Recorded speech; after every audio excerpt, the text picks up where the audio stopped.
3, 2, 1, start. Coming to the question, which is more important from the point of consideration of High Court's power for issuance of mandamus, it appears that the Constitution empowers the High Court to issue writs, directions, or orders in the nature of habeas corpus, mandamus, prohibition, quo warranto, and certiorari for the enforcement of any of the rights conferred by Part 3 and for any other purpose under Article 226 of the Constitution of India. It is therefore essentially a power upon the High Court for issuance of high prerogative writs for enforcement of fundamental rights as well as non fundamental or ordinary legal rights which may come within the expression for any other purpose. The powers of the High Courts under Article 226, though are discretionary and no limits can be placed upon their discretion. It must be exercised along recognized lines and subject to certain self imposed limitations. The expression for any other purpose in Article 226 makes the jurisdiction of the High Courts more extensive, but yet the courts must exercise the same with certain restraints and within some parameters. One of the conditions for exercising power under Article 226 for issuance of a mandamus is that the court must come to the conclusion that the aggrieved person has a legal right which entitles him to any of the rights and that such right has been infringed. In other words, existence of a legal right of a citizen and performance of any corresponding legal duty by the state or any public authority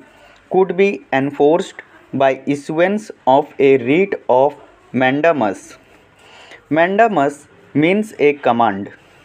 It differs from the writs of prohibition or certiorari in its demand for some activity on the part of the body or person to whom it is addressed. Mandamus is a command issued to direct any person, corporation, inferior courts, or government requiring him or them to do some particular thing herein specified which appertains to his or their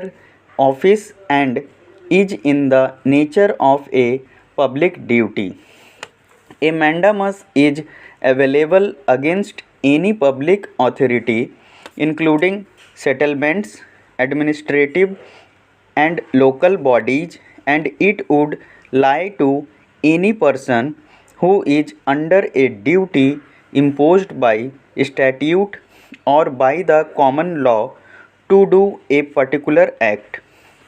In order to obtain a writ or order in the nature of mandamus, the applicant has to satisfy that he has a legal right to the performance of a legal right by the party against whom the mandamus is sought, and such right must be subsisting on the date of the petition.